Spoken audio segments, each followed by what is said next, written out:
ہمارے بنیادی عقائد تین ہیں: عقیدہ توحید، عقیدہ رسالت اور عقیدہ آخرت۔ عقیدہ توحید جو ہے ہمارا بنیادی عقیدہ ہے، اور اسی عقیدے کی دعوت کو لے کر اللہ کے نبی اس دنیا کے اوپر جلوہ گر ہوتے رہے ہیں اور لوگوں کو دعوت توحید دیتے رہے ہیں۔ توحید ایک زندہ قوت ہے جو لوگوں کے اندر حرارت پیدا کر دیتی ہے، اور ایک تنہا انسان کو لاکھوں کے مقابلے میں پوری قوت کے ساتھ، پوری جرت کے ساتھ کھڑا کر دیتی ہے۔ انسان جو ہے فطرتاً کمزور ہے۔ انسان اکیلا ہو اور مخالفین کا ہجوم ہو تو انسان کی جو زبان ہے بل کھا جاتی ہے، انسان کی زبان لڑکھڑا جاتی ہے۔ خلق الانسان ضعیفا، انسان فطرتاً کمزور ہے، لیکن جب توحید کا اجالا اس کے من میں سویرا کرتا ہے تو اللہ تبارک و تعالی پھر اس انسان کے اندر اس کے لہجے میں باغبن بھی عطا فرماتا ہے، اور پوری قوت اور پوری جرت کے ساتھ اللہ کے نام کو بلند کرتا ہوا نظر آتا ہے۔ اس حوالے سے میں اور آپ حضرت ابراہیم علیہ السلام کے لہجے کو ملاحظہ کر سکتے ہیں کہ جب بابل شہر میں نمرود کی جھوٹی خدائی کا ناقوس بج رہا تھا اور شہر کے ہر دروازے پر نمرود کے ہم شکل بت رکھے گئے تھے، اور جو بھی شہر میں داخل ہوتا تھا تو اس کے لیے لازم تھا کہ وہ اس بت کو سجدہ کرے، اور اگر کوئی شخص سجدہ نہیں کرتا تھا اور آگے گزر جاتا تھا تو اس نے ایسا سسٹم لگایا ہوا تھا کہ الارم بجنے لگتا تھا، گھنٹیاں بجنے لگتی تھی، تو چاروں ناچار اس لیے انسان کو اس کے بت کے آگے سجدہ ریز ہونا پڑتا تھا۔ اس تاریکی ماحول میں جب ظلمت ڈیرا جمائے ہوئی تھی، ایک شخص پیدا ہوتا ہے جس کو دنیا حضرت ابراہیم کے نام سے جانتی ہے۔ حضرت ابراہیم علیہ السلام نے نہ صرف نمرود کی جھوٹی خدائی کا انکار کیا، بلکہ انہوں نے جو جھوٹے خدا بنا رکھے تھے ان سب کا انکار کر کے پوری عظمت کے ساتھ، پوری جرت کے ساتھ کھڑے ہو کر توحید پرستوں کی جو تصویر پیش کی ہے وہ انوکھی بھی ہے اور جرت افزا بھی ہے۔ اللہ رب العالمین اس لہجے کو قرآن میں یوں بیان فرماتا ہے: اذ قال لأبیہ وقومہ ما ہذہ التماثیل التی وانتم لہا عاکفون۔ حضرت ابراہیم علیہ السلام نے اپنے چچا سے اور اپنی قوم کو مخاطب کر کے کہا: اذ قال لأبیہ وقومہ ما ہذہ التماثیل التی وانتم لہا عاکفون، کہ یہ کیا مورتیاں ہیں جن کے پاس تم جمے بیٹھے ہو، ان کی پوجا پاٹ کرتے ہو۔ تو انہوں نے کیا جواب دیا، انہوں نے کیا دلیل دی؟ قالوا وجدنا آباءنا لها عابدین، کہ ہم نے اپنے آباء و اجداد کو، اپنے دادا پردادا کو ایسا کرتے ہوئے دیکھا، اس لیے کر رہے ہیں۔ تو حضرت ابراہیم نے کیا کہا؟ قال لقد کنتم انتم وآباؤکم فی ضلال مبین۔ ابراہیم بولے بے شک تم اور تمہارے آباء و اجداد سارے گمراہی میں ہو۔ قالوا اجئتنا بالحق ام انت من اللاعبین، وہ کہنے لگے آپ ہمارے پاس کوئی سچی بات لے کر آئے ہیں یا یوں ہی ہم سے دل لگی کر رہے ہیں؟ تو حضرت ابراہیم نے جواب دیا: قال بل ربکم رب السماوات والارض، تمہارا رب وہ ہے جو زمینوں کو بھی پیدا کیا ہے اور آسمانوں کو بھی پیدا کیا ہے۔ وَأَنَا عَلَىٰ ذَلِكُم مِّنَ الشَّاهِدِينَ، اور میں اس صداقت پر گواہی دینے والوں میں سے ہوں۔ اب دیکھیں اس واقعے کو ملاحظہ کریں، قرآن نے بڑے خوبصورت انداز سے اس کی منظر کشی کی ہے۔ وَتَاللَّهِ لَأَكِيدَنَّ أَصْنَامَكُمْ بَعْدَ أَن تُوَلُّوا مُدْبِرِينَ، وہ جو قوم تھی اور جو نمرود کے ماننے والے تھے، وہ ایک میلہ منعقد کرتے تھے شہر سے کچھ دور، اور وہاں جا کر کچھ وقت گزارتے تھے اور پھر واپس آ جاتے تھے۔ ان کی عادت یہ تھی جب وہ میلے میں جاتے تھے تو سب سے پہلے اپنے استخانوں میں، اپنے بت خانوں میں جاتے، حاضری دیتے اور اپنے بت کے سامنے مختلف اقسام کی مٹھائیاں، مختلف رنگوں کی مٹھائیاں ان کے سامنے رکھتے تھے اور پھر میلے میں تشریف لے جاتے تھے۔ اور جب واپس پلٹتے تھے تو ان کی یہی عادت تھی کہ سب سے پہلے اپنے بت خانے میں داخل ہوتے اور اپنے بت کو سلامی دیتے، سجدہ ریز ہوتے، پھر اپنے گھروں کو پلٹتے تھے۔ اچھا، پھر کیا ہوا؟ انہوں نے حضرت ابراہیم علیہ السلام کو بھی دعوت دی کہ آپ بھی میرے ساتھ میلے میں چلے۔ تو حضرت ابراہیم علیہ السلام نے جواب دیا کہ میں ان میلوں میں کیسے شریک ہو سکتا ہوں جہاں بت پرستی ہوگی؟ میں پہلے ہی سے تمہارے رویے سے، تمہارے فعل سے، تمہارے عمل سے بیزار ہوں۔ تو خیر، انہوں نے اپنے بت کے سامنے مختلف اقسام کی، مختلف رنگوں کی مٹھائیاں رکھ کر چلے گئے۔ اب جب یہ چلے گئے تو حضرت ابراہیم علیہ السلام نے اس موقع کو غنیمت جانا۔ فراغ الی آلہتہم فقال الا تأکلون، کہ حضرت ابراہیم علیہ السلام اپنے دائیں ہاتھ میں کلہاڑا لیا اور ان کے بت خانے کے اندر تشریف لے گئے۔ تو دیکھا کہ ان کے بت کے سامنے انواع و اقسام کے کھانے پڑے ہوئے ہیں، مختلف رنگوں کی مٹھائیاں ہیں۔ تو حضرت ابراہیم علیہ السلام نے بت کو مخاطب ہو کر کہا فقال الا تأکلون، کھاتے نہیں ہو؟ تو وہ پتھر اور مٹی کے بنے ہوئے مادوں کے منہ میں کون سی زبان تھی جو حضرت ابراہیم علیہ السلام کا جواب دیتے؟ وہ تو مٹی کی مورت اور پتھر کے تراشے ہوئے بت تھے۔ تو حضرت ابراہیم علیہ السلام نے ان کو مخاطب کر کے کہا فقال الا تأکلون، کھاتے نہیں ہو؟ تو پھر ابراہیم علیہ السلام نے کہا ما لکم لا تنطقون، بولتے کیوں نہیں ہو؟ اب پھر یہ خاموش تھے۔ اب اللہ کے نبی حضرت ابراہیم علیہ السلام کو جلال آیا۔ اب حضرت ابراہیم علیہ السلام کا جلال کیا تھا اس کو قرآن بیان کرتا ہے، فراغ علیہم ضربا بالیمین۔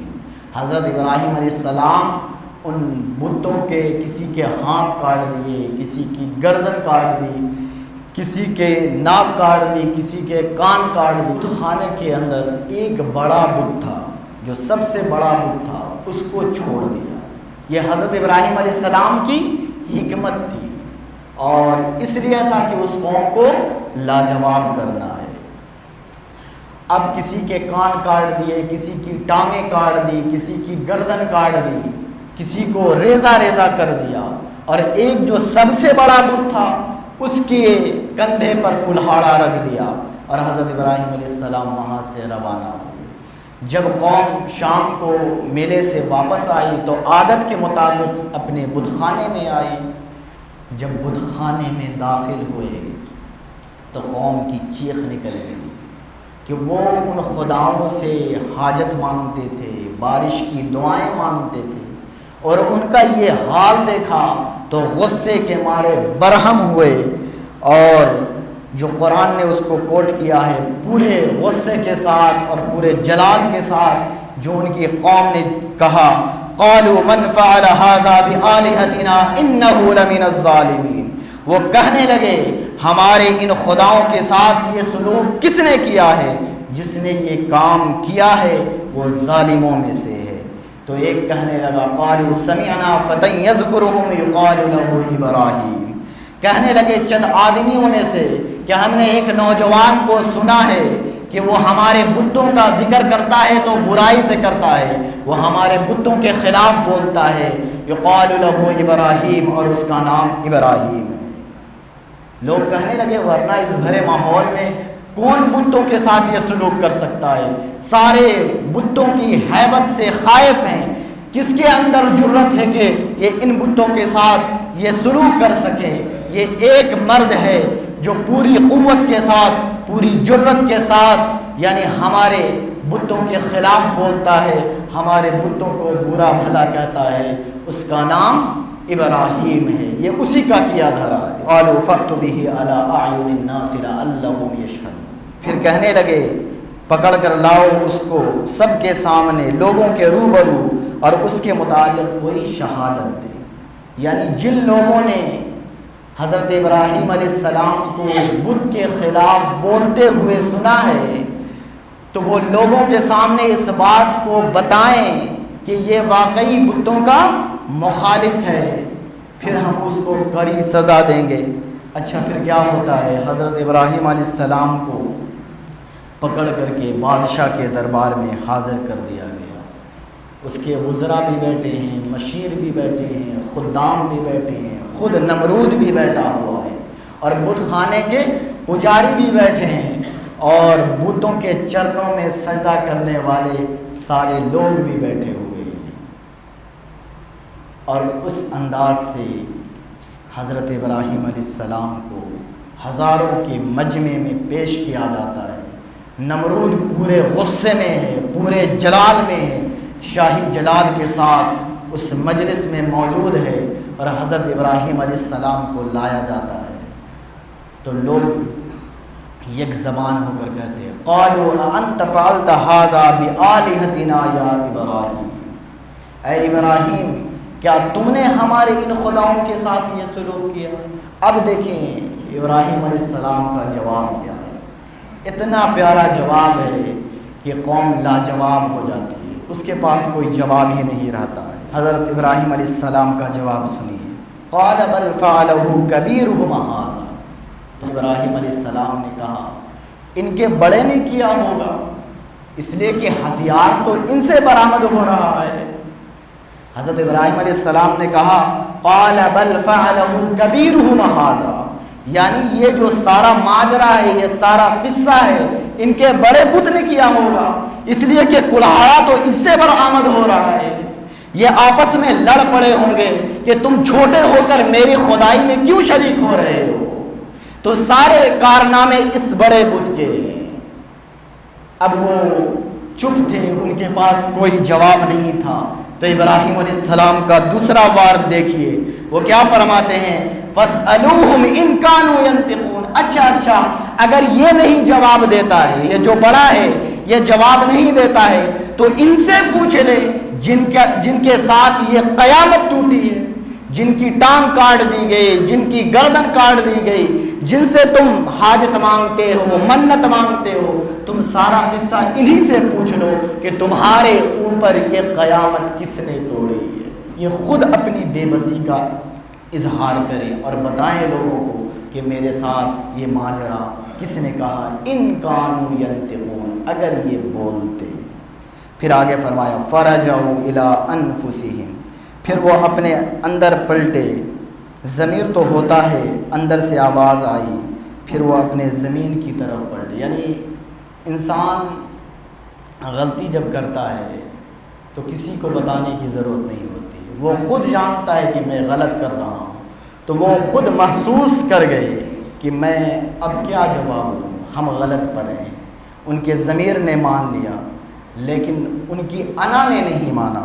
اس کو آگے فرمایا حضرت ابراہیم علیہ السلام نے کہا فقال انکم انتم الظالمون، پھر بولے بے شک تم خود ہی ظالم ہو، تم ان سے یعنی ان بتوں سے توقعات وابستہ کیے ہوئے ہو جو اپنی بے بسی کا اظہار بھی نہیں کر سکتے، جو اپنے بدن سے مکھی بھی نہیں اڑا سکتے، جن کے سامنے مختلف اقسام کی مٹھائیاں رکھی ہوئی ہیں، وہ ان کو کھا بھی نہیں سکتے، بول بھی نہیں سکتے، اور تم ان سے توقعات وابستہ رکھی ہو۔ لقد علمت ما هؤلاء ينطقون، وہ قوم کیا بولتی ہے لجاجت بھرے لہجے میں کہ اے ابراہیم تو نہیں جانتا ہے ہمارے یہ بت جو ہیں بولتے نہیں ہیں۔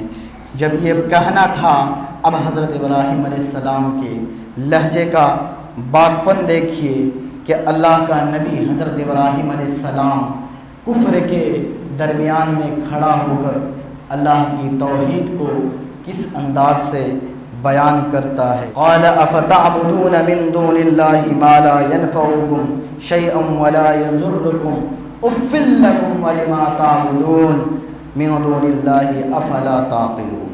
حضرت ابراہیم علیہ السلام نے فرمایا کہ تم اللہ کے علاوہ ان کو پوجتے ہو جو تمہیں جو نہ نفع دے سکے نہ نقصان پہنچا سکے، تو اف لکم، حضرت ابراہیم کا لہجہ دیکھیں، تمہارے اوپر افسوس ہے، تمہارے ان خداؤں پہ افسوس ہے جو اپنی بے بسی کا اظہار بھی نہیں کر سکتے۔ افلا تعقلون، مجھے افسوس تم پر بھی اس بات کے لیے ہے، تمہارے کھوپڑی میں دماغ نہیں ہے۔ میرے دوستو، اب وہ قوم جب لاجواب ہو گئی، اس کے بعد کوئی جواب نہیں رہا، تو جو باطل قوم ہوتی ہے، جو جھوٹی قوم ہوتی ہے، آج بھی آپ ملاحظہ کریں گے، جو جھوٹے لوگ ہوتے ہیں ان کا لہجہ کیا ہوتا ہے؟ اونچا بولنے لگتے ہیں، گالی دینے لگتے ہیں، مارنے کی بات کرتے ہیں، دھمکی کی بات کرتے ہیں۔ تو اب نمرود کا لہجہ دیکھیے، جب نمرود کے پاس کوئی دلیل نہیں تھی، کوئی جواب نہیں تھا، تو نمرود رعونت بھرے لہجے میں کیا کہتا ہے؟ قالوا حرقوه وانصروه آلہتکم ان کنتم فاعلین، اس کو جلا دو، راکھ کر دو۔ نمرود کہتا ہے کہ اس کی زبان تو بند نہیں کی جا سکتی، اپنے خداؤں کا تو دفاع ہو نہیں سکتا، لیکن دفاع تو بس ایک صورت ہے کہ ان کو آگ میں جلا دیا جائے، ان کو آگ میں ڈال دیا جائے۔